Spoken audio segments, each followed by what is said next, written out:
nosotros tenemos un libro básico, ¿verdad? Nuestro libro básico es, ya saben que es el libro que está aquí, se los puedo mostrar, por favor. Brío T me dicen, lo ven el libro, ¿verdad? Sí, Sí. ingeniero, sí se ve. Muy bien. Muchísimas gracias. Entonces, como ustedes entenderán, señores estudiantes, este es el libro de John, ¿no?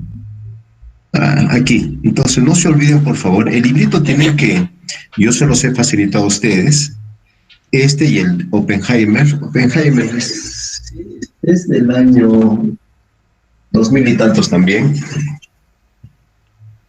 Pero este es un libro básico, importante y que habla sobre el vulcanismo, ¿no? Entonces, John, él ya no trabaja, trabajó en el Servicio Geológico de Estados Unidos con Pete Littman, North Banks. North Banks estuvo aquí en la década del 90, conmigo ha trabajado mucho, uno de los grandes de la vulcanología de Hawái. Norman Banks es otro geólogo de renombre del USGS, y este es famoso, también no lo conozco a él, sí. Entonces, es un librito básico, sencillo, que está, por supuesto, al alcance de ustedes. Me refiero cuando digo que está al alcance de ustedes, tienen que leerlo, ¿no? Yo ya se los he facilitado a ustedes, ustedes tienen ya el libro, es un libro sencillo, no es un libro complicado. La vulcanología, este es el inicio de la vulcanología, ¿no? Entonces, hoy día nos toca ver el tema, la naturaleza de los magmas, y esto hemos visto muchas veces. Lo que me falta, tengo la presentación ya, es un poquito más de media hora, es sobre... Yo les he enseñado de dónde vienen los volcanes o cómo ellos se forman, de dónde vienen y cómo se forman. A partir de varios diagramas que ya hemos hecho, ¿verdad? En petrología hemos hecho muchos diagramas que para que se formen los magmas tienen que disminuir la temperatura y la presión, y los sistemas magmáticos inmediatamente se funden, ¿no? El sustento científico para entender la vulcanología y estar vinculada directamente a los magmas es la tectónica de placas. La tectónica de placas es la única herramienta, por supuesto, que identifica no solamente el magmatismo, el magmatismo volcánico, el magmatismo intrusivo, sino también el gran interés que algunos de ustedes, yo creo que lo van a tomar con mucha responsabilidad, es todo lo que tiene que ver cuando ustedes hagan el curso el próximo año de yacimientos. Todos los yacimientos del Perú, todos, creo no equivocarme, el 99% de yacimientos tienen un origen magmático. Y cuando hablo de que tienen un origen magmático, todos, miren, hasta los últimos yacimientos que se están descubriendo, los BMS, los Volcanic Massive Deposits, los depósitos económicos relacionados al vulcanismo, están pegados en el arco, en la costa, en el grupo Casma, van hasta el sur de Lima, y están descubriendo muchos depósitos, y estos grandes depósitos que están asociados a un magmatismo submarino, entonces son muy exquisitos o muy ricos en cobre. Entonces, y no solamente en cobre, sino también en metales básicos. Entonces, para que ustedes tengan en cuenta que es muy importante cuando este curso de petrología ígnea, petrología metamórfica, vulcanología es extremadamente interesante. Los últimos capítulos le voy a dar yo un enfoque más aplicado a yacimientos. Haremos un poquito respecto a los riesgos volcánicos, a todo lo que tenga que ver con el manejo de emergencias volcánicas, lo que hace INGEMED ahora, ¿no? Monitoreo de volcanes, eso es otra especialidad.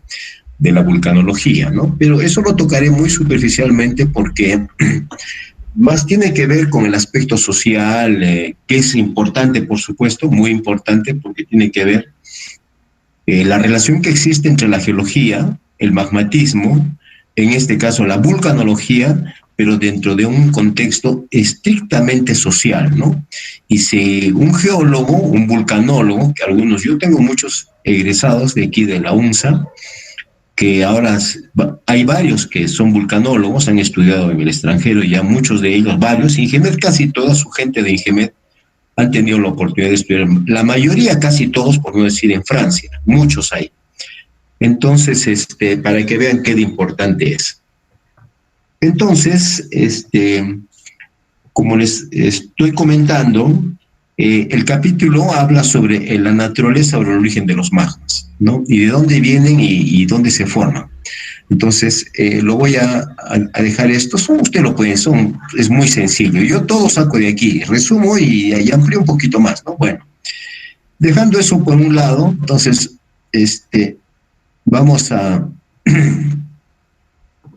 a comenzar entonces ahora con nuestra clase del tercer capítulo. Entonces, igual yo sigo siempre, vamos a ver la naturaleza del magma, sigo los capítulos del libro, ¿no? Para que ustedes tengan el libro y lo poco que yo hablo, para que ustedes tengan un conocimiento muy aproximado a la realidad respecto a lo que dice el libro, ¿no? Entonces, hoy día vamos a hacer entonces el capítulo número 3 del libro, que es la naturaleza de los magmas, ¿no? Muy bien.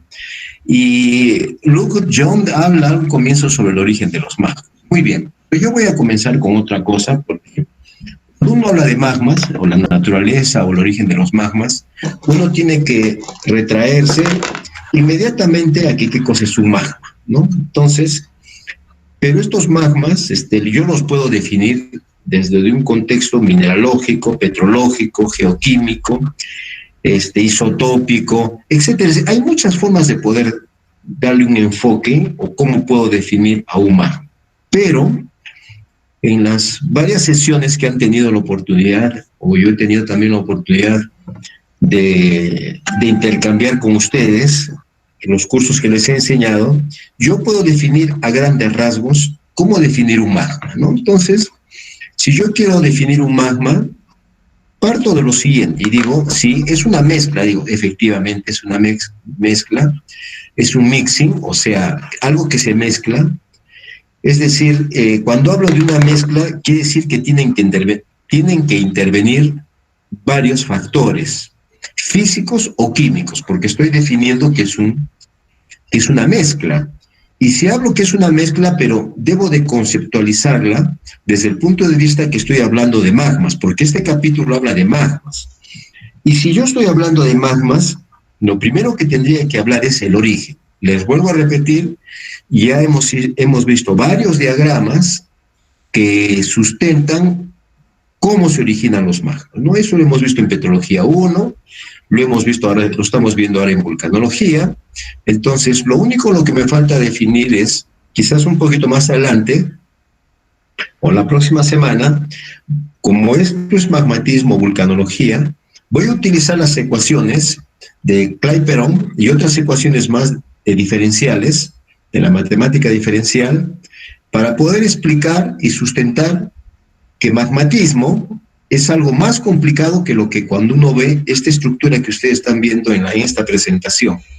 El magmatismo, como tiene que ver con algo natural, intervienen una serie de variables, pero esas variables hoy en día ya no son las variables descriptivas, que el cristalito, que la forma, que sí, que agarro un rallador y lo rayo, a ver, pásame tu mayólica, a ver, dice que la raya de la pirita es incolora, que la rayita de la sulfosal, eso está pasando un poco a la historia, ¿no?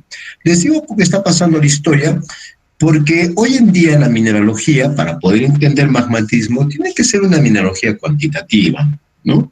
Entonces, los estudiantes, bueno, de a poquito estamos avanzando en nuestra universidad. Yo supongo que de acá a un par de años vamos a tener un equipo de rayos X y los estudiantes tendrán que aprender ahí la mineralogía que es la correcta.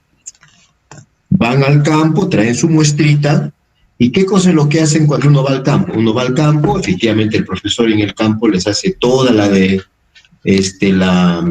la salida al campo, pero uno de los grandes objetivos de ir al campo es tienen que tomar sus muestritas, ¿no? Un geólogo que va al campo y no lleva martillo, no lleva lupa, su lapicito, su rallador, y tiene en su cabeza, debe tener todas las características físicas para poder determinar el nombre del mineral, ¿no es cierto? Entonces, eso es lo importante de que el estudiante tiene que saber definir qué es un mineral. Pero el mineral está contenido dentro, como les acabo de mencionar, el mineral está metido como una fracción dentro de una mezcla. En este caso quiero definir qué es un magma. Entonces, si yo quiero definir a un magma, entonces digo, es una mezcla, muy bien, y yo he visto varias veces, ustedes también, por supuesto, por los medios de televisión o de cine, que los volcanes cuando erupcionan, el magma dice que es viscoso y caliente. Y eso es verdad. Cuando hablo de viscosidad, estoy hablando de un parámetro físico que es muy, muy importante, y esa viscosidad depende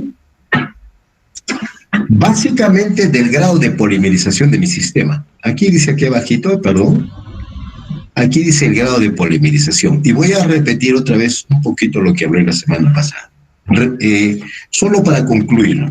Entonces, cuando yo hablo de que es un magma, digo, es una mezcla, sí señores, de varias fases, ¿verdad?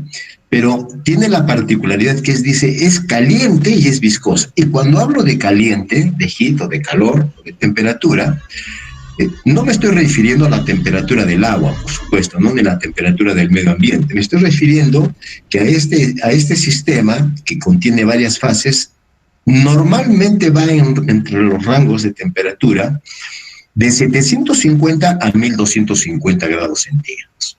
¿De acuerdo? Entonces, esta mezcla viscosa y caliente entre 750 y 1250 grados centígrados, y que está construido de tres fases. Un fluido, una fase fluida, por supuesto, una fase fluida. Esa fase fluida supuestamente tiene que ser, tomando en cuenta esto, tiene que ser una fase fluida que tiene o debe de tener un alto contenido de silicio. Muy bien, y acá abajo dice silícica y aquí también dice silicio, por aquí arriba, ¿no? Muy bien. Entonces, estoy hablando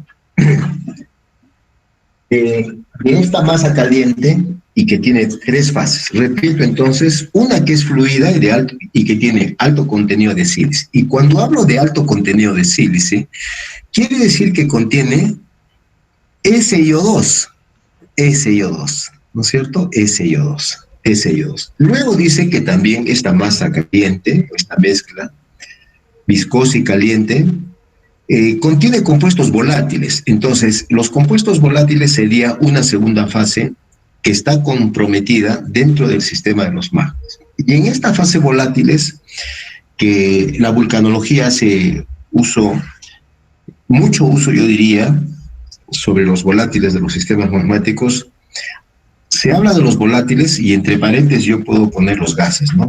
Y estos siempre, casi siempre, están disueltos como una segunda fase y que se conoce como el nombre de vesículas. Ese es lo importante de la vulcanología, ¿no? Esta fase volátil interviene en la formación de las vesículas. Y cuando yo hablo de una masa caliente, viscosa y fluida, tengo que hablar de una fase que es muy importante, que son las vesículas. Y las vesículas ayudan mucho para entender también o para comprender las dos grandes etapas dentro de los sistemas hidrotermales, que son el primer boiling o ebullición, si quieren, y la segunda forma de ebullición, que está relacionada al comportamiento cinemático o dinámico de los fluidos hidrotermales. Y los fluidos hidrotermales, entonces, también es otra fase muy importante dentro del magmatismo, dentro de la vulcanología. Y por último, la tercera fase de esta mezcla viscosa y caliente son los sólidos. Y cuando hablo de sólidos me estoy refiriendo básicamente a los minerales. Y estos minerales siempre van a estar en suspensión dentro de esta mezcla caliente y viscosa. Muy bien. Sin embargo, en este gráfico que ustedes ven, en la parte de arriba les he puesto la estructura atómica de un líquido magmático, ¿no? Entonces, en el lado izquierdo yo tengo la estructura gráfica e interna de lo que es un sólido cristalino. Aquí, muy bien, un sólido cristalino. Y en este lado que está aquí,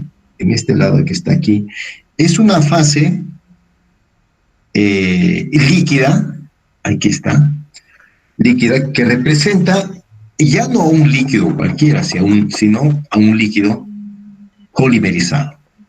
Y hablé la semana pasada de la polimerización o el grado de polimerización. Y cuando digo eso, entonces debo de hacer intervenir dentro de este concepto de estructura atómica de un líquido magmático, debe intervenir, entonces, no se olviden, la fase fluida, la fase volátil y los cristales, ¿no es cierto? Aquellos que están en suspensión. Muy bien. Sin embargo, un líquido, se puede encontrar un líquido silicio. Yo puedo también decir lo que se encuentra entre dos extremos, ¿no? Aquellos líquidos que se asemejan mucho a los gases,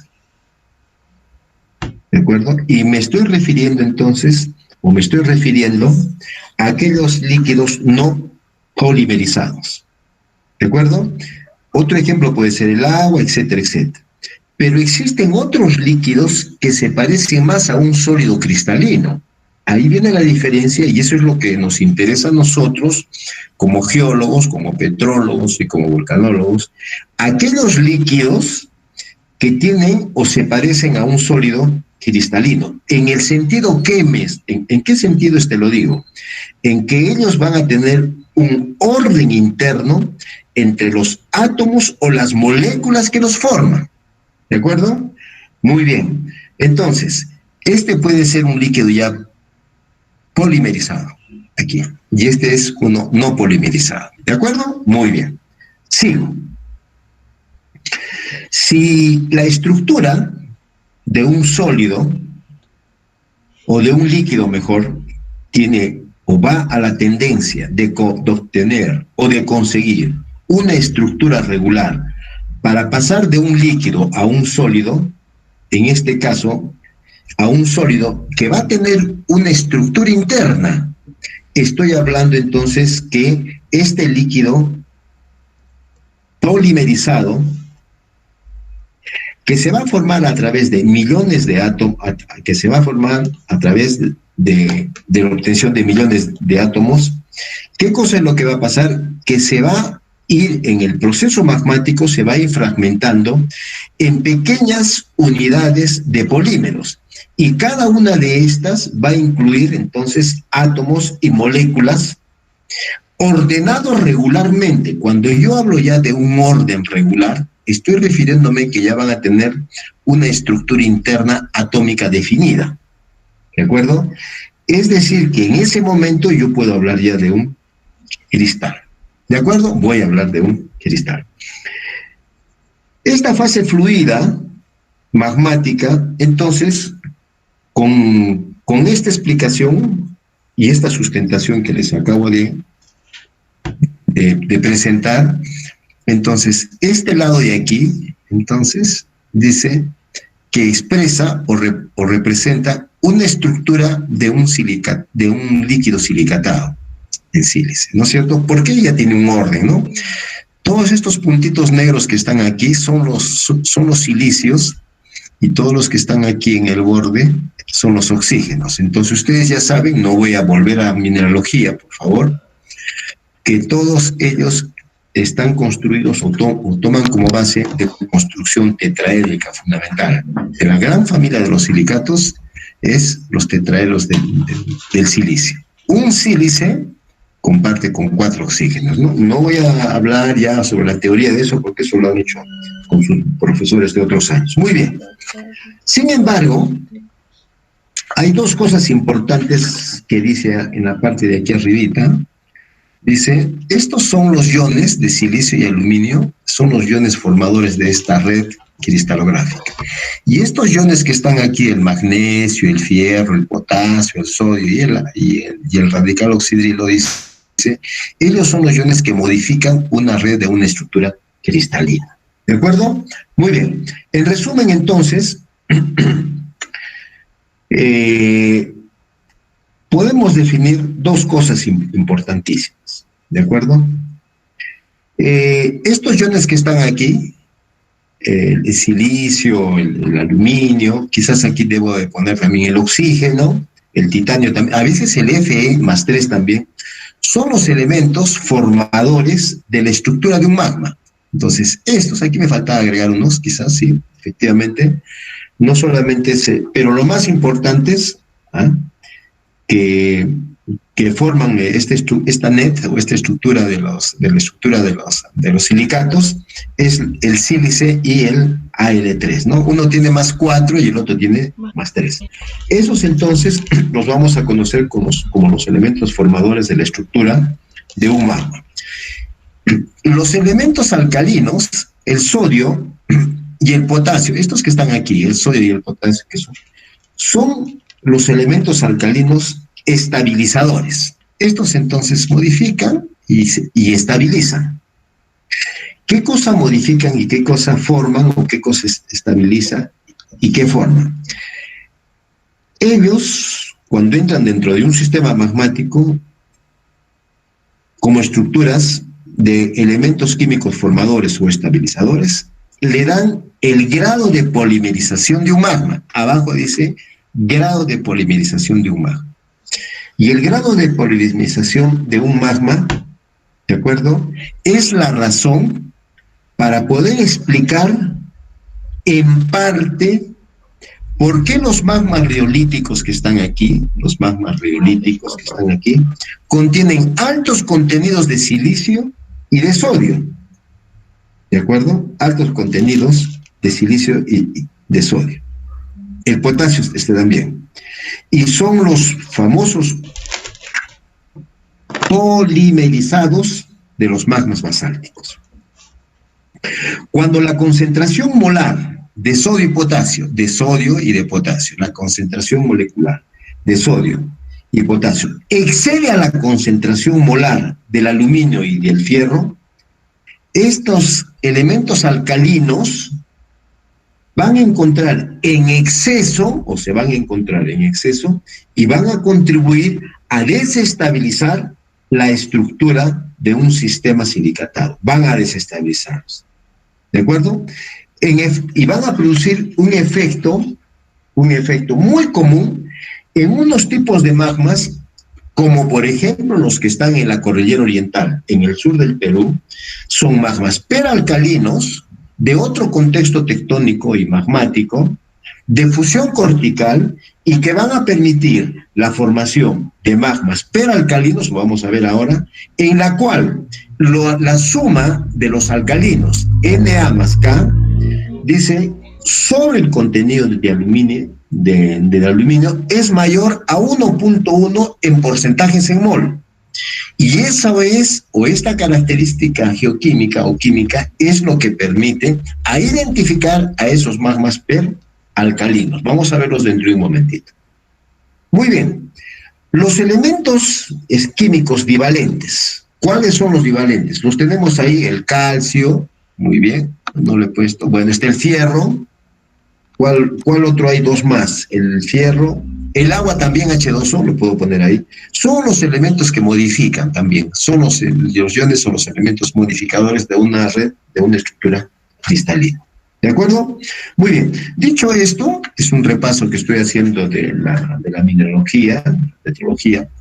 Entonces, voy a pasar a hacer una pregunta a ustedes. Dicen, escriba usted algo sencillo, en una sola línea les he puesto aquí. ¿Qué significa la palabra mineral? ¿No? ¿Qué significa la palabra mineral? porque la mineralogía en rocas volcánicas es muy importante. Ejemplo, la mineralogía de los cristales de plagioclasas en ambientes volcánicos, a partir de su estructura, perdón, de su textura interna, hay varias texturas de las plagioclasas en ambientes volcánicos, me ayudan a identificar la estratigrafía o la secuencia o el proceso de cristalización para poder entender a partir de esa estratigrafía textural dentro de un cristal de plagioclasa cuál es la geoquímica de ese sistema. Importante. Entonces, pero eso hay que verlo en un mineral, generalmente en los cristales de plagioclasas. Eso es una de las grandes herramientas de la vulcanología, ¿no? Utilizar la mineralogía textural, la mineralogía del cristal y el aspecto textural para poder reconstruir la estratigrafía o la secuencia estratigráfica, cómo evolucionó el sistema desde cuando estuvo almacenado en una cámara magmática hasta cuando este sistema magmático sale hacia la superficie de la Tierra. Eso se hace en la mayoría de los volcanes. Hay gente que hemos trabajado con esa metodología dentro de algunas de las erupciones de hace 2000 años en el volcán Misti. Se ha trabajado mucho de eso. Entonces, mi pregunta dice aquí, escriba usted en una línea muy pequeñita, seguro que ustedes lo van a hacer. ¿Qué cosa es un mineral? Importantísimo entonces, ¿no? ¿Qué cosa es un mineral? Y un mineral, bueno, es un mineral que ustedes ven ahí, ¿no es cierto? Muchos de ustedes ya saben el nombre de ese mineral. Aquí en Cerro Verde hay muchos de estos, no tan lindos como este, por supuesto, pero este es de un museo, ¿no? Pero el nombre de este mineral coloreado y que tiene un aspecto columnar y triangular, etcétera, en su sección X, ¿no? Esa es una turmalina, esa es una elbaíta, no es una turmalina. Estas turmalinas elbaíticas existen varias en Cerro Verde. Muy bien. También ese, bueno, yendo al otro lado, pero bueno, lo voy a pasar rápidamente, ¿no? Porque ya, muy bien. Sin embargo, quiero llegar a esto, ¿no? Entonces dice arriba, el magma y las propiedades, dice, de las rocas volcánicas. Muy bien. Entonces, aquí voy a resumir lo que acabo de mencionar en estos últimos 10, 15 minutos. Dice, el magma es algo que está en la profundidad, muy bien, y dice que es una mezcla de esto. Cuando hablo de fusión, hablo de un líquido, está comprometido los cristales y están comprometidos los volátiles. Perfecto, eso ya estamos cansados de entenderlos y de volverlo a repetir. ¿De acuerdo? Este señor, el señor magma, dice, cuando él alcanza la superficie, los tres están mezclados, dice. Muy bien, cuando salen a la superficie, los tres están mezclados.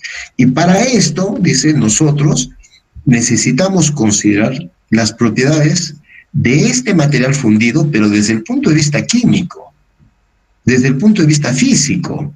Aquí que falta la presión. Entonces, esta fracción de este sistema, entonces debo de comprometer el aspecto químico, la temperatura y hablar también sobre la presión, ¿verdad? Igual en los cristales hay unos detalles que posteriormente vamos a hacer.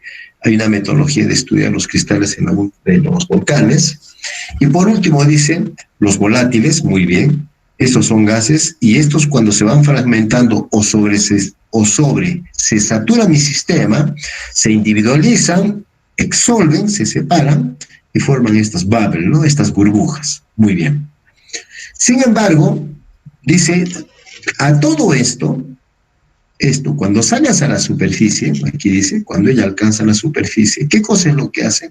Yo debo de estudiarlo, todos estos sistemas magmáticos en la superficie, pero desde el punto de vista reológico. Reología significa, es un proceso de encaminamiento, ¿no?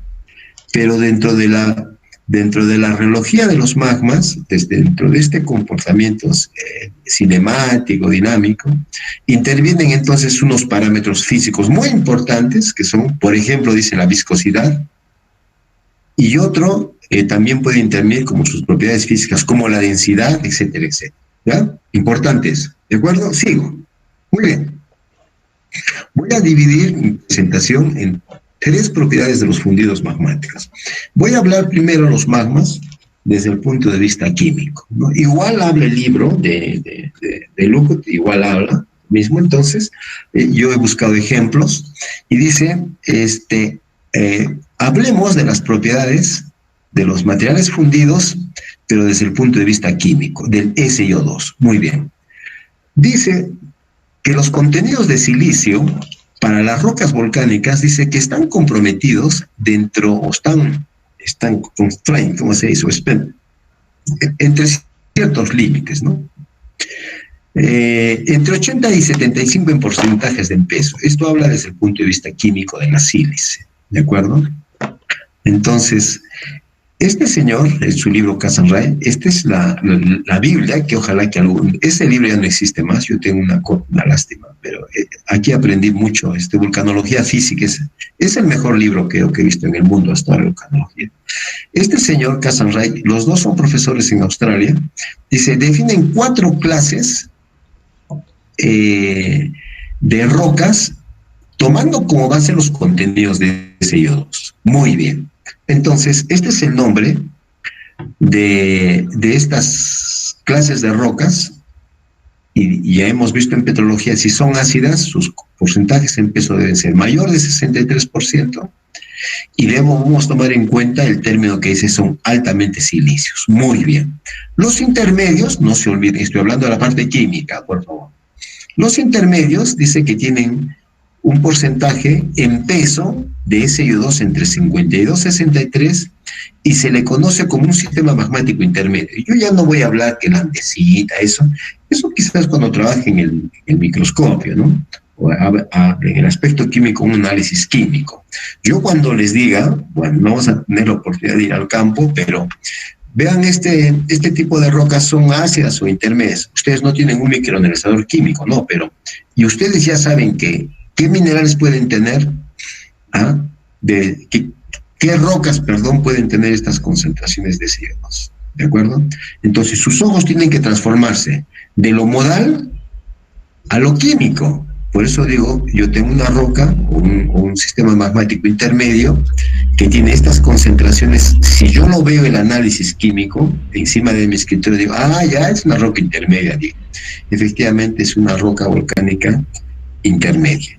Estoy clasificando o definiendo la roca desde el punto de vista químico. Eso es lo importante. Si es básico, a partir de los análisis químicos, digo, veo inmediatamente lo que a mí me interesa, el tampón o el señalador, para poder identificar una roca. A partir de los análisis químicos, es viendo la sílica o la sílice. No hay otra forma, señor. Pero, si yo sé que en el análisis químico tengo estas concentraciones en peso de sílice, yo puedo fabricar en mi cabeza qué minerales puedo fabricar. ¿De acuerdo? Ustedes les gusta mucho, creo, reconocer minerales económicos.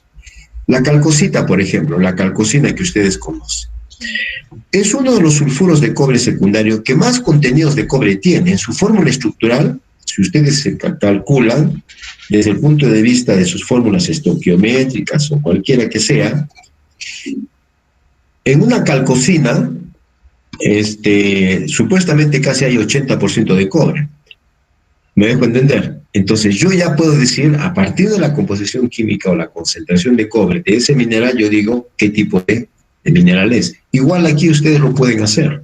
A partir de los análisis químicos de una roca volcánica, pues estamos haciendo vulcanología, entonces yo puedo identificar el nombre de la roca. Es una roca básica, digo.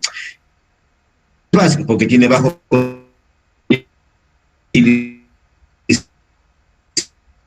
No pasa, los análisis químicos no pasan. Y por último, si es ultra básica, tiene de sílice, menor del 45% en peso. Sigo, muy bien.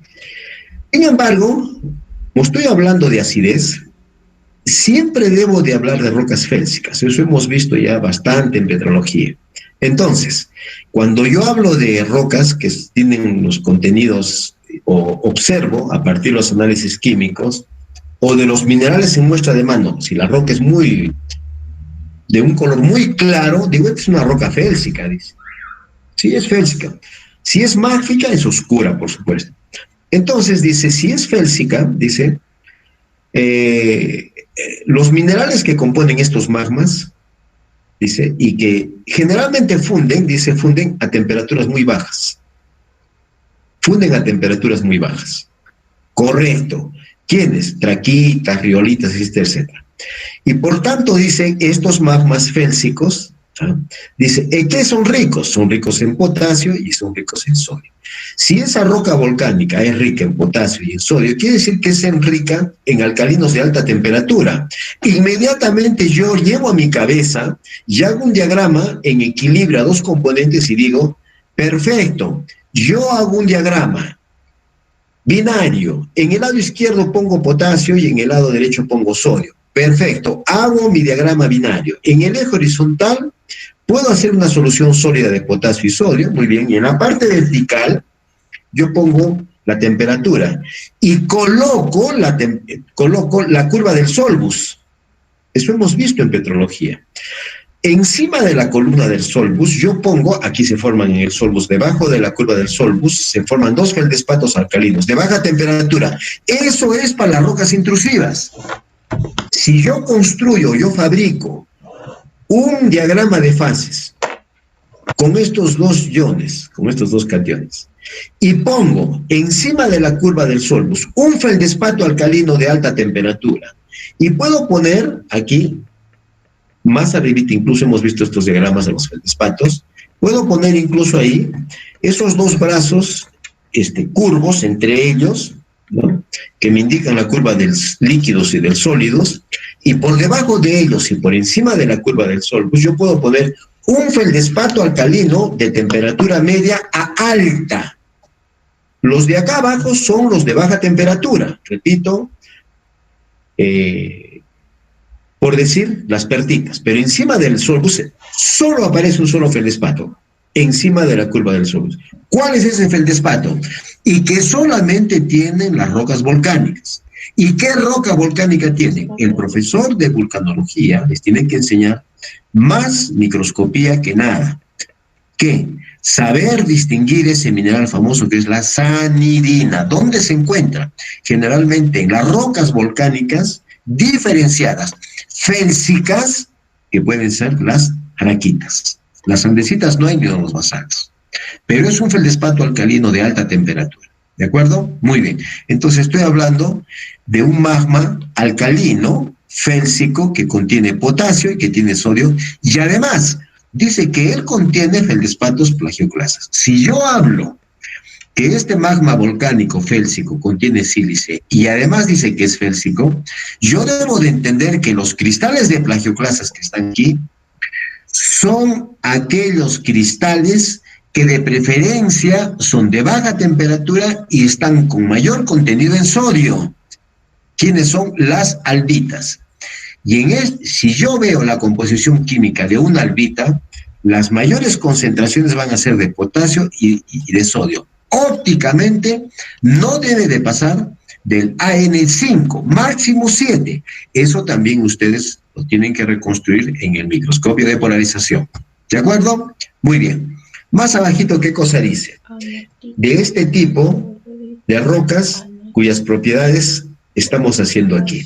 Dice, mientras de que dice que estos alcalinos, si son muy ricos o muy importantes dentro de los feldespatos plagioclasas, también dice que deben ser correspondientes y deben ser ricos ¿en qué? En alúmina. Claro, si no, yo no puedo fabricar un feldespato.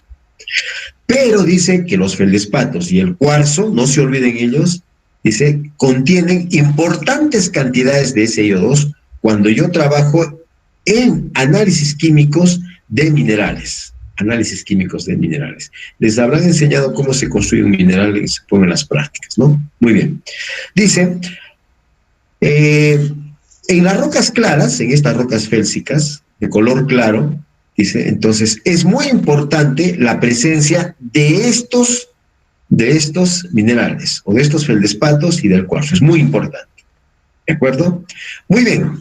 La presencia de estos feldespatos, estos que están aquí, la presencia de estos feldespatos que están aquí, feldespatos plagioclasas que tienen contenidos de Al, Dice, ¿qué cosa es lo que va a dar? Va a dar el nombre y los va a clasificar como félsicos. ¿Quiénes?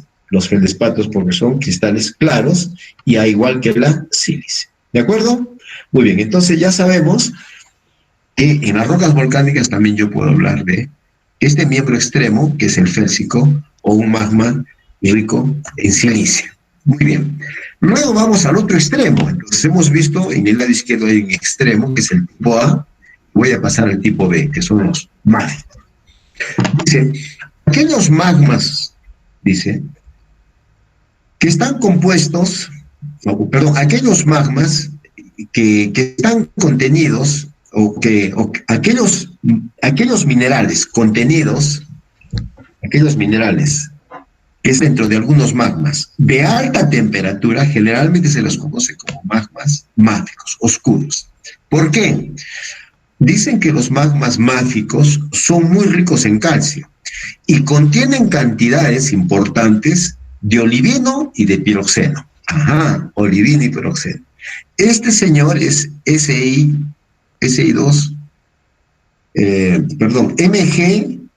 MgSiO4.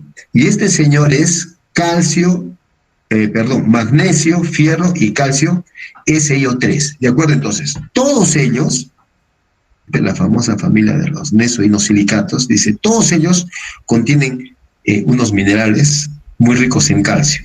Si tienen o son ricos en calcio, entonces es un magma oscuro, muy bien, oscuro.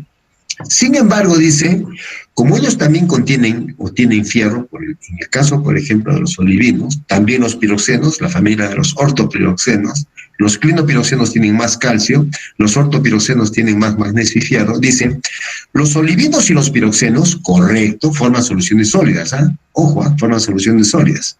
¿De acuerdo? Estos forman soluciones. Dice, también son ricos, dice, en fierro y o magnesio. Correcto. Vean sus fórmulas estructurales, son muy ricos en magnesio y fierro. Y por lo tanto, dice, estos elementos, el fierro y el magnesio, sirven para dar o identificar a las rocas oscuras por un color totalmente oscuro, ¿no? Oscuro, un color negro, oscuro.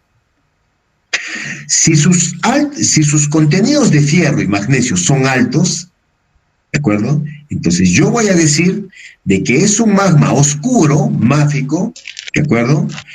Y que contienen cantidades importantes de magnesio y de fierro, más 2, y de fierro, más 2. Entonces, todas estas características que les acabo de explicar, señores, identifican y ayudan a dar el nombre a estos tipos de magmas, que son los magmas mágicos. Muy bien. Mando como referencia eso en el famoso libro de McDonald, un famoso volcanólogo de la década del 70, 80, ya está muerto este señor. Él fue uno de los primeros, todo el mundo lo usa, él escribió un artículo muy importante que es en el Geological American Bulletin, aquí escribió un paper, ¿no? Fue uno de los grandes pioneros, y él hizo esta clasificación, esta nominación de las rocas volcánicas, ¿no? Y observen sus parámetros aquí, respecto a los contenidos de SiO2, muy bien, miren aquí, en diferentes ambientes, ¿no? Magmáticos, en un ambiente, digamos, calcoalcalino, en un ambiente toleítico, y en un sistema subalcalino, ¿no? Con contenidos de feldespatoides, en este lado de aquí, ¿no? Muy bien. Entonces, observen ustedes que para cada contexto tectónico y magmático y geoquímico, los contenidos de SiO2 varían. En el caso de nuestras muestras que tenemos en el sur del Perú, estos son los rangos importantes o los parámetros importantes que ayudan como índices de diferenciación para poder nominar o clasificar una roca volcánica. Cuando el colega Sergio les ha enseñado el cálculo de la norma, encima de la norma hay todo un detalle, de acuerdo, de reconstruir idealmente la composición mineralógica de una roca. Pero en la parte inferior de los análisis químicos, debajo del cálculo de la norma, ¿de acuerdo? Entonces, Ahí ustedes también pueden observar y reconstruir solamente el contenido de silicio, ¿ya? Ya no como óxidos, sino como elementos. Y a eso se le conoce con el nombre del cálculo del índice de diferenciación. Hay todo un procedimiento, señores, para calcular a partir de los análisis químicos, eso les tiene que hacer el profesor de las prácticas, calcular o reconstruir hay varios índices, ¿ah? Hay como 10, 12 índices, pero uno de los más famosos son los famosos índices de diferenciación de una roca volcánica. Esos índices de diferenciación yo los puedo calcular para poder darle el nombre a estas rocas a partir de los análisis químicos. No se olviden, a partir de los análisis químicos. ¿De acuerdo? Este es en otro ambiente tectónico, el toleítico, mayor contenido de fierro, miren aquí, ya son más grandes en fierro. Y por último, en otro contexto magmático, ¿no? Más básico aquí. Muy bien. Entonces, observen, 73% en una riolita, y miren en una roca ultrabásica, ¿no? Miren cuánto tiene, 40% de sílice. Una dunita, hemos visto la clasificación en metamorfismo. Una roca compuesta enteramente de olivinos, 40, está muerta casi esta roca, está sepultada en los contenidos de silicio, ¿de acuerdo? ¿Está claro? Sin embargo, observen los contenidos de Al2O3. ¿Dónde son más importantes? En este contexto tectónico magmático, zona de subducción, digamos en el sur del Perú, ¿no? Aquí. Muy bien. Entonces, no quiero entrar en el detalle aquí mineralógico, geoquímico, ya lo hemos visto en petrología, pero esas son una de las formas más importantes de poder dar el nombre a una roca volcánica. No se olviden, el aspecto químico es muy importante, ¿ya? Entonces, para poder, entonces, discriminar o diferenciar en diferentes aspectos tectónicos y magmáticos, de preferencia deben de utilizar las composiciones químicas o los promedios de las composiciones químicas para dar el nombre a las rocas ígneas o también a las rocas volcánicas, ¿ya? Muy bien, sigo. Aquí también tenemos la misma clasificación de McDonald. Aquí tenemos entonces de lo ácido, barrio intermedio, entonces de lo félsico al fin, ¿no? Entonces aquí tengo las riolitas, las riodacitas, esto es una nomenclatura enteramente de rocas volcánicas, ¿no? No se olviden, miren los contenidos de silicio mucho mayor de la sílice, miren los contenidos de una riodacita, miren los contenidos químicos de SiO2 de una dacita y de la traquita. De todos, la más pobre en SiO2 es la traquita. Las intermedias están entre la dacita y la riodacita, y la más diferenciada es las riolitas. ¿De acuerdo? Estos son, los he puesto de otro color. El titanio, aquí. El fierro, miren, aquí es pobre. Aquí, entonces, las fases no diferenciadas tienen mayor contenido de fierro, ¿no? Y las más diferenciadas tienen bajos contenidos de F2O3, ¿de acuerdo? Y lo más resaltante son en los alcalinos, son inversos aquí los contenidos. Miren, en caso del calcio y del sodio, en este caso, las rocas más diferenciadas, con un índice de diferenciación muy importante, tienen bajos contenidos en Ca o en calcio. En cambio, las traquitas suben hasta 4.2. Eso me dan los análisis químicos, ¿de acuerdo? ¿Y qué pasa con el sodio? Igual, entonces, en el caso de la riolita tienen mayores contenidos, muy bajos contenidos, en contraste con las traquitas. Y finalmente, el otro alcalino, que es el potasio, observen ustedes que en las rocas diferenciadas son bajos contenidos y en las traquitas son muy importantes, porque aquí está la sanidina, ¿no? Aquí también puede haber sanidina, aquí casi ya no hay sanidina, ¿ya? Muy bien. Entonces, estas son las ácidas intermedias y estas son las básicas, ¿no? Profesor. Adelante, señor Stilla, adelante. Sí, profesor, buenos días, ingeniero Guido, ¿cómo está? Sí, quería hacerle una pregunta. ¿La sanidina es especialmente de las riolitas? En las traquitas. En las traquitas. Y también en muchas tobas he visto también que existe la sanidina. ¿Cómo la identifican en el campo? Es muy importante en el campo. Ustedes toman su lupa, en el laboratorio sí, bueno, la conozco perfectamente bien en microscopía de progresión. ¿Cómo ustedes las van a identificar o cómo van a diferenciar entre un cuarzo, una plagioclasa y una sanidina en el campo? Estoy hablando ahora del campo. Miren que es muy importante. Si ustedes saben reconocer las características ópticas, perdón, las características físicas de un mineral en el campo, no van a tener ningún inconveniente en poder hablar un poco ya del fraccionamiento, etcétera, etcétera. ¿Ya? Pero ¿cuál es lo importante? Saber distinguir entre un cuarzo y una plagioclasa. ¿Cuál es la diferencia? Estoy hablando desde el punto de vista macroscópico. ¿Cuál es la diferencia macroscópica entre un cuarzo, una plagioclasa y una sanidina? ¿Cómo las van a identificar en el campo? De la siguiente manera. ¿Por qué? Porque cada una de ellas tiene su correspondiente en rocas. Ejemplo, dentro de una toba, el sillar de Arequipa. Todo el mundo lo conoce, el sillar de Arequipa. Muy bien. El sillar de Arequipa es una riodacita. Si yo hablo que es una roca piroclástica riodacítica, quiere decir que dentro de esa roca yo voy a tener cuarzo y plagioclasas, que es lo más importante. Cuarzo y plagioclasas. ¿Cómo puedo distinguir el cuarzo macroscópicamente de una plagioclasa macroscópicamente? Estoy hablando, señores, repito por tercera vez, reconocer estos granos minerales en el campo y en una roca tobácea y piroclástica que es el sillar de Arequipa. Muy bien. El cuarzo. La primera característica del cuarzo es transparente, brillante y a veces sin estructura cristalina. Si el cuarzo tiene una estructura cristalina, en las rocas volcánicas y procurar de identificar los cristales del sistema hexagonal, que es el de más alta temperatura. Muy bien. Lo acabo de distinguir en el campo. Dice el libro, la literatura dice que es blanco, blanco grisáceo, transparente y brillante. Hablo de transparente, como el vidrio de la casa que tenemos. La plagioclasa no. La plagioclasa es un color dul, opaco, un blanco opaco. No se parece en nada al cuarzo. ¿Por qué?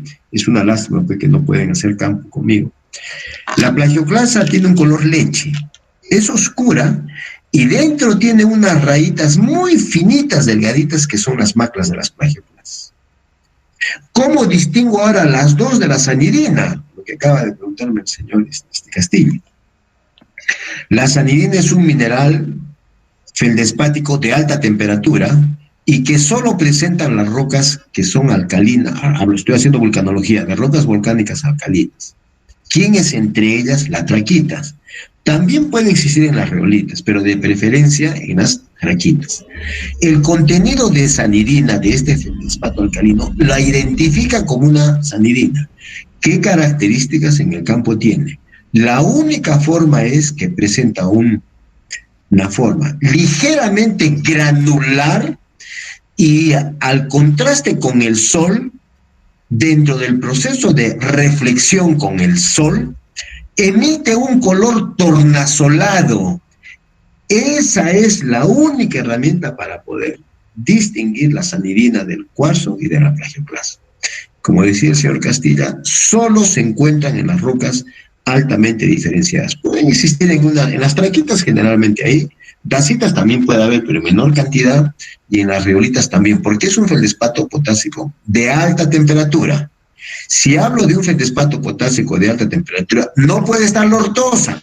La ortosa es un feldespato potásico solo de rocas intrusivas. Cuando pasa a ser un feldespato potásico de alta temperatura, cambia de nombre y le pongo sanidina. ¿De acuerdo? Muy bien. Dicho eso, señores, espero que esté respondida la pregunta del señor Castilla. Voy a pasar a lo siguiente. Entonces, estos son de otro contexto ya toleítico, máfico, oscuro. Por último, el que acabamos de ver entonces la semana pasada de las rocas ultrabásicas, ¿no? Ya, no voy a tocar ese tema porque ustedes lo conocen mejor que yo, ahí están los contenidos alcalinos, etcétera, etcétera. Muy bien. Para llegar a esto, señores, lo hubiéramos usado mucho en nuestra salida al campo, a la cordillera oriental.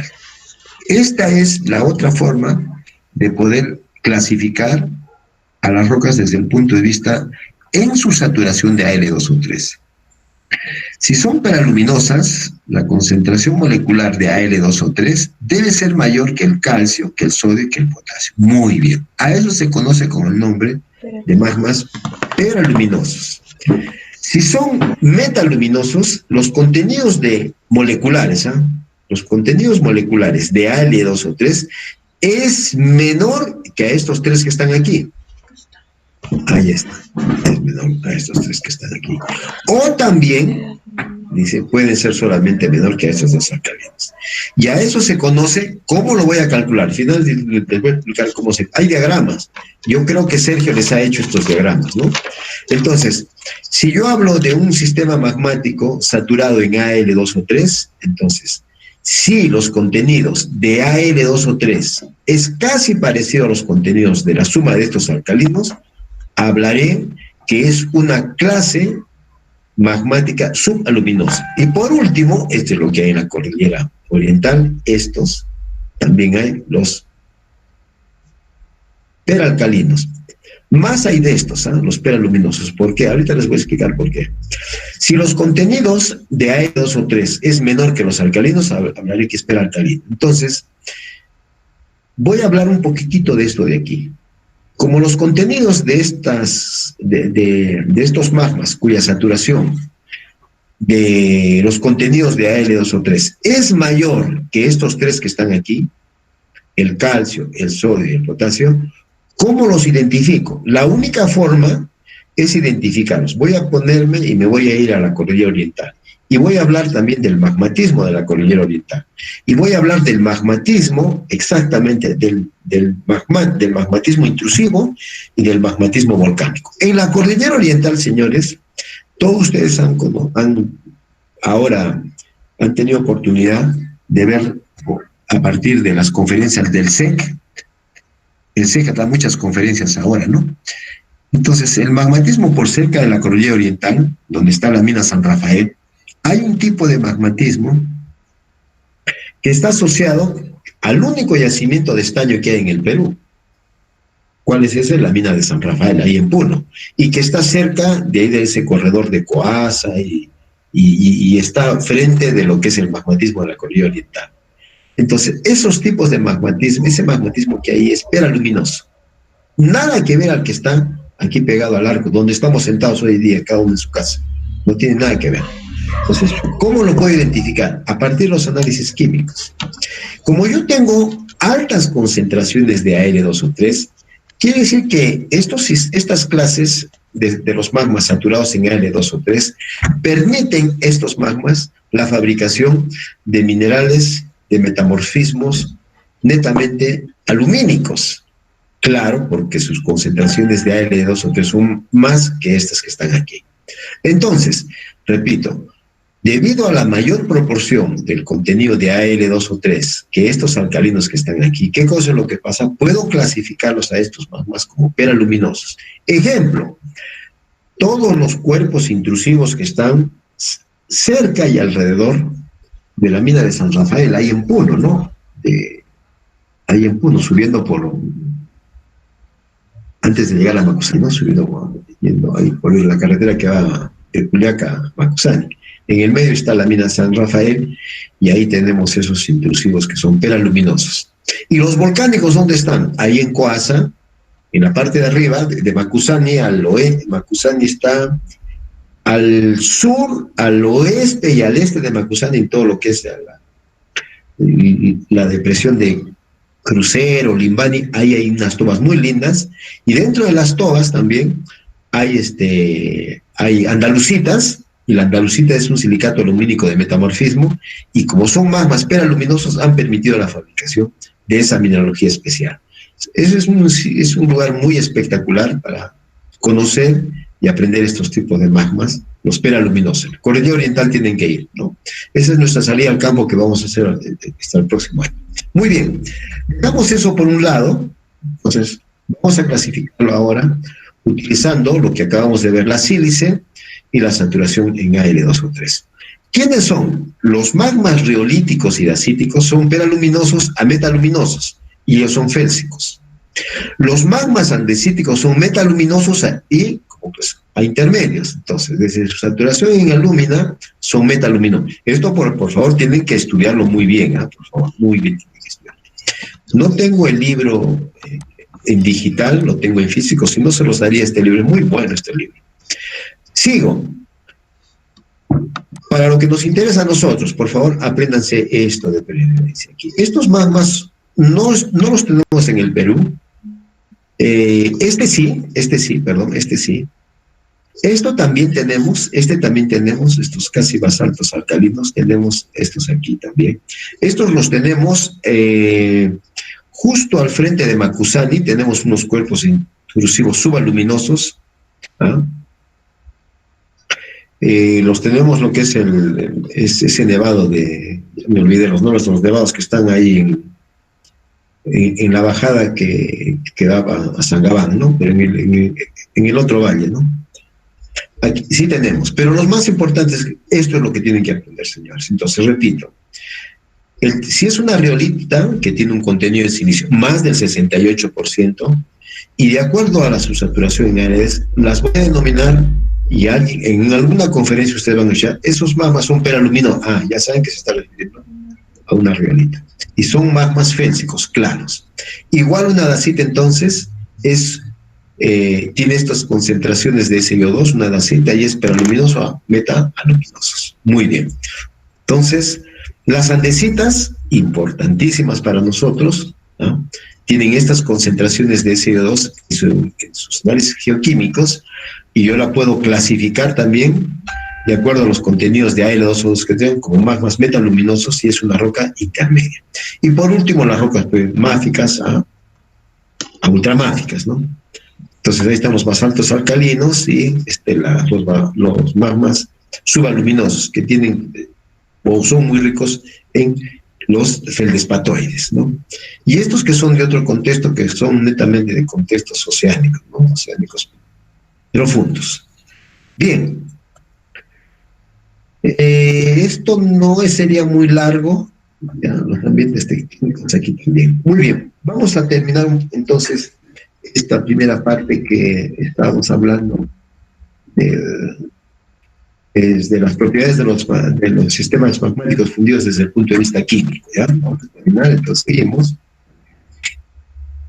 Vamos a hablar ahora sobre el rol que juega. Esto lo vamos a ver la próxima semana con mayor importancia, con mayor profundidad, todo lo que es la viscosidad, ¿no? Hay mucho por hablar sobre la viscosidad. Entonces dice, yo puedo definir qué cosa es la viscosidad. Entonces yo digo, la viscosidad, entonces, la puedo definir como algo como así. Es una medida. Entonces, si estoy hablando de una medida, me estoy refiriendo a que yo la puedo calcular, ¿no? Es una medida, muy bien. Que dice de que, ¿respecto a qué? A la resistencia que ofrece un flujo cuando va encima de una superficie, ¿de acuerdo? Entonces, a eso se conoce con el nombre de viscosidad. Muy bien.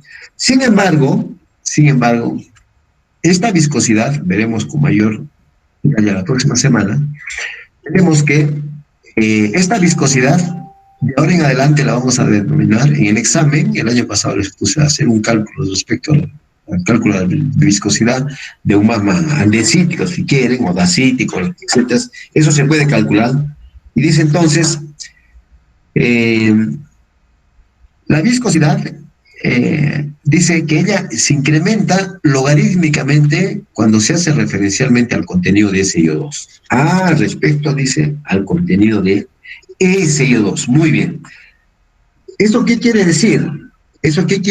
Quiere decir lo siguiente, que puedo, en este caso, la viscosidad de un magma, ¿no? Entonces, dice que lo puedo graficar en un diagrama a dos componentes. Muy bien. ¿Y por qué lo voy a graficar en un diagrama a dos componentes? Porque todos los magmas no tienen la misma composición química, y por lo tanto hay una relación entre el aspecto geoquímico, o es decir, una relación entre el índice de diferenciación, en este caso el contenido de SiO2, respecto a la viscosidad. La viscosidad siempre va a ser expresada como pascales por segundo. ¿ah? O en Puaz. Puaz ya desapareció. En este caso, la viscosidad le hemos puesto en el eje vertical, le hemos expresado como logaritmos aquí, y en el eje horizontal los contenidos de SiO2. Muy bien. Para explicar entonces esto, voy a volver a definir qué cosa entonces, miren, voy a volver a definir qué es la viscosidad. Entonces, puedo definir a la viscosidad, dice, a la resistencia, mejor así, a la resistencia que una sustancia, en este caso una sustancia riolítica, dacítica, traquítica, basáltica, etcétera, etcétera, dice que una sustancia ofrece al flujo, la resistencia al flujo. O también le puedo decir, si utilizo los gráficos que he hecho en la primera presentación, puedo definirlo también como es una medida parcial del grado de polimerización de un magma. Dos definiciones importantísimas. Repito, la voy a definir, la viscosidad, como que la defino como una resistencia, o la resistencia, perdón, que una sustancia, en este caso puede ser una sustancia riolítica, dacítica, traquea, etcétera, etcétera, ofrece al flujo. O lo defino también, la viscosidad la puedo definir como es una medida parcial del grado de polimerización de un magma. Si hablo del grado de polimerización de un magma, quiere decir que ese líquido magmático ya está en vías de adquirir una estructura interna. Y cada grado de polimerización para cada tipo de magma, riolítico, dacítico, etcétera, etcétera, tiene un comportamiento diferente respecto a esta propiedad importante que es la viscosidad. La viscosidad. Observen una lava, muy bien. Vamos a poner una lava de Hawái, ya. Un lago de lava. De tipo Hawái, ya. De la caldera de Kilauea. Que generalmente están ahí como lagos de lava, ¿no? En la caldera ahí sale el magma y se pone como una, ¿cómo se dice? Como una laguna, ya está. Una laguna de lava, listo. Muy bien. Luego, más arribita, yo tengo un flujo de lava tipo las lavas que están aquí en el volcán Chachani, ¿ya? En el volcán Chachani, ahí que van hasta la hacienda de Pampa de Arrieros. Muchos de nosotros hemos ido a Juliaca, hemos tomado esta vía que sale por aquí, por Yura, y nos vamos hasta ahí hasta Pataguasi, etc. Entonces, primero pasando por Pampa de Arrieros, ¿no? Al frente de lo que es esa irrigación que está ahí al frente, en el camino. Entonces, este es Hawái, estas son las lavas del Chachani, y por último nos vamos al sur del Perú a ver domos, ¿no? Domos, muy bien. Observen el incremento exponencial de lo que es una lava que tiene una viscosidad muy baja, 10 a la 3 pascales por segundo, a un material volcánico de lava o de un domo colapsado que tiene una viscosidad de 10 a la 9 pascales por segundo. ¿De acuerdo? ¿Y por qué es importante saber y conocer qué es la viscosidad? ¿Y saben por qué es importante conocer la viscosidad? Porque la viscosidad juega un papel muy importante en los procesos eruptivos, en un proceso proceso volcánico. Los procesos eruptivos contenidos dentro valga la redundancia, dentro de un proceso volcánico es muy importante. ¿Por qué? Porque la viscosidad, ¿no?, como parámetro físico, ella es la que controla la intensidad de la erupción de un sistema magmático.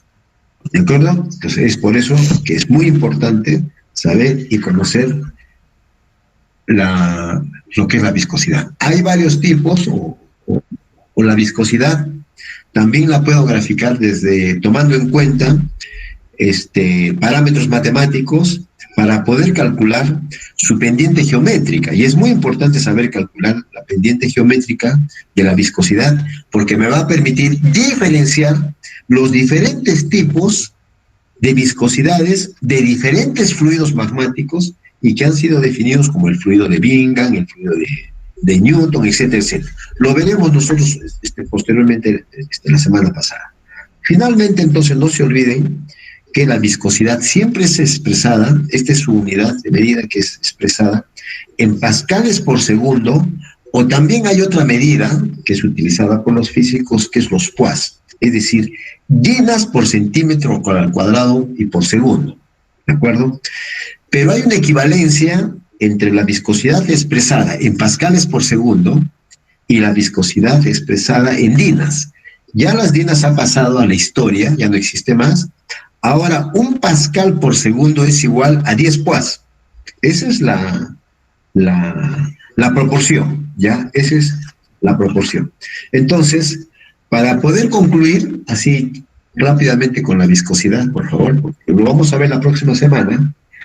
En el caso de la viscosidad, entonces no se olviden que ella aumenta, la viscosidad, ella aumenta exponencialmente, no se olviden ese término, es importante.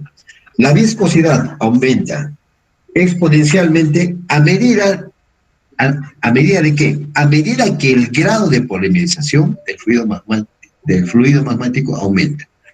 Altamente polimerizado, medianamente polimerizado y muy bajamente polimerizado. ¿De acuerdo? Muy bien. Entonces, la viscosidad aumenta, repito, aquí es altamente viscoso, mediana y muy pobre en su viscosidad. Aquí en las lavas de Hawái pueden caminar he tenido oportunidad de ver, caminan, ¿qué? A ver, en las zonas proximales caminan muy rápido, pero en las zonas distales, cuando ya van hacia el mar, son muy lentas, pero pueden caminar, ¿qué? 1 metro cada hora, ¿no? Aquí no pasa. Estas son muy lentas y estas ya no caminan nada. Entonces, no solamente interviene entonces para ver el grado de polimerización, la composición química de los magmas, sino también, además nosotros como gente que hacemos magmatismo o vulcanología, el grado de polimerización de un fluido magmático aumenta también a medida que el contenido de cristales y de vesículas aumenta. Es decir, el grado de polimerización, cuando yo utilizo este diagrama logarítmico respecto a la viscosidad, dice, el grado de polimerización siempre va a estar en función de la composición del fluido, de sus constituyentes volátiles disueltos en el sistema magmático, de su temperatura y de la presión confinante. Varias cosas. De su composición, más diferenciado, intermedio y menos diferenciado. Una, esa es la composición del fluido. ¿Dónde hay más volátiles? ¿Acá o acá? Acá hay más volátiles que acá. Acá la cantidad de volátiles es mayor, muy importante aquí casi poco y aquí casi nada. ¿De acuerdo? Muy bien. Y estos volátiles entonces siempre van a estar disueltos en el sistema magmático. Señores, entonces con eso, la próxima semana vamos a ver con mayor detalle esto de la viscosidad. Profesor. Adelante, por favor. Sí. Sí, profesor, con respecto a los magmas altamente viscosos y bajos en viscosidad, sí. también podemos relacionarlo con las burbujas, las famosas burbujas. Sí, muy bien, claro. Como altamente viscosos serían alto contenido en burbujas y los que son baja viscosidad tendrían, por supuesto, baja contenido de burbuja. ¿Es cierta esa relación? Exactamente, es muy cierta. Y voy a trazar un vector aquí, así como, a ver, voy a trazar un vector aquí. Ay, disculpen, señores. Ya, no importa. Hay un vector ahí, ¿ya? Y a este vector, no sé si puedo escribir aquí, pero ya es mucho. A este vector le voy a poner aquí nivel de fragmentación. Este vector rojo que he trazado aquí, le voy a poner como un límite de fragmentación. Este límite de fragmentación que está aquí, en la parte superior, de encima del nivel de fragmentación, voy a decir que es muy rico en vesículas. Y en la parte inferior de este vector horizontal, voy a decir que es muy pobre en vesículas, no en burbujas. Vesículas es el término ideal, ¿ya? Entonces, muy rico en burbujas Aquí se fragmentan y aquí casi no hay nada. ¿Qué quiere decir eso? Aquí todo el magma es fluido y aquí el magma es fragmentado, ¿de acuerdo? ¿Por qué? Más básico, más ácido, y aquí intermedio. Este nivel de fragmentación es la separación. ¿Quién me da esta separación? Esta línea roja dice, aquí usted, ¿qué cosa es lo que pasa? Aquí se forman mayor cantidad de vesículas, es decir, se individualizan, forman mucho más vesículas y aquí no hay vesículas. Aquí el grado de vesicularidad es complementario con el grado de explosividad de un sistema magmático. Muy bajamente son explosivos aquí porque son lavas y aquí es altamente explosivo. ¿Qué le da qué le da el dinamismo de explosividad a un sistema magmático?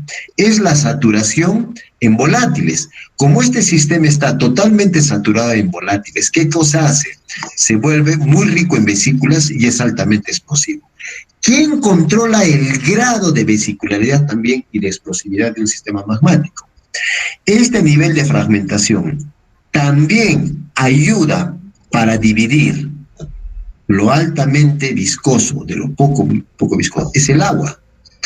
El mejor tampón o el mejor parámetro para poder individualizar este régimen logarítmico exponencial relacionado al SiO2 es el agua. Aquí el agua está como moléculas. Aquí el agua está disuelto dentro de la fase volátil. A mayor contenido de H2O en estos sistemas magmáticos diferenciados, ya sabemos que es diferenciado, entonces, ¿qué se hace? El sistema se enriquece en minerales higromagmatófilos. ¿Qué significa minerales higromagmatófilos? Minerales que en su fórmula estructural contienen una molécula de agua y son muy peligrosos y altamente explosivos. ¿Quiénes también? Los anfíboles. Y la gente que hace búsqueda de yacimientos hoy en día en el Perú, yacimientos asociados a magmatismos y a un sistema volcánico y que está complementado con la fabricación de anfíboles, ahí dice que son los mejores yacimientos o los mejores yacimientos enriquecidos en cualquiera de los minerales básicos o los ácidos, en cualquiera. ¿Por qué? Porque el sistema funciona dinámicamente o como fluidos dinámicamente, es más soluble el sistema para poder fabricar concentraciones de cobre, oro, y lo que quieran llamar, ¿ya? Entonces, volviendo a la pregunta del señor Castilla, es muy importante trazar una lineecita aquí para poder diferenciar el grado de vesicularidad, ¿de acuerdo? Entonces, altamente viscosos. ¿Quiénes son los magmas muy ricos, ¿no? Entre 60 y 70% en porcentajes de SiO2? Muy bien, entonces continúo, espero haber respondido su pregunta. Ahora utilizo el borrador, ya está, muy bien. Sigo entonces, seguimos si no, no voy a terminar el curso nunca. Vamos con la densidad, otro parámetro importantísimo. Dice, la densidad se incrementa a medida que decrecen los contenidos de SiO2. ¿Por qué? Juan, le he puesto, ¿por qué? Ah, importante. A ver. Primero pensemos en el diagrama, ¿ya? Pensemos en el diagrama. A ver, leamos un poquito qué dice aquí esto, ¿no? A ver, todos un momentito de reflexión, ¿no? Muy bien. A ver, ¿qué dice esto? Dice, a ver, aquí tengo la densidad en gramos por centímetro cúbico y aquí tengo la temperatura. Muy bien. Entonces, los magmas, a ver, para hacer una reflexión primero el gráfico, ¿no? Si no, no voy a poder entender esto. A ver, magma riolítico, poco densos, ¿no? Por eso se ve que los domos en las calderas volcánicas, pero los domos casi son muy ricos en magmas riolíticos, dacíticos, andesíticos, riolíticos, claro, porque son de muy baja densidad, están por densidad, salen hacia arriba, correcto, digo. Sigo, aquí está la andesita, ¿no? Entonces tiene una densidad 2.5 más o menos. Entiendo ahora por qué en las minas hablan, por ejemplo, en todo lo que es la parte central de Perú, en Ayacucho, ahora todo tan... Dicen que algunos yacimientos que están asociados a sistemas volcánicos, dice, están colgados los domos, claro, porque somos pues, muy poco densos, muy bien. Y también hay lavas. Ah, mira, las lavas sí que son pocos, sí, pues tienen mayor densidad. Y luego, bueno, esto que no tenemos aquí, los basaltos toleíticos y por último los basaltos alcalinos. Muy bien. Entonces, 1, 2, 3, 4. Muy bien. Y todos casi, miren, todos casi están relacionados, entonces, la densidad, ¿de acuerdo? Relacionada a su temperatura. Muy bien, densidad de temperatura.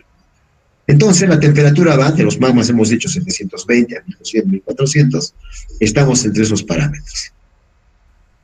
Y dice, ¿por qué debo de contrastar? Dice, que los incrementos de la densidad respecto al decrecimiento de los contenidos de CO2. Aquí los contenidos de SiO2, ¿dónde tiene más sílice? ¿Acá o acá, señor? Que no lo dice el diagrama.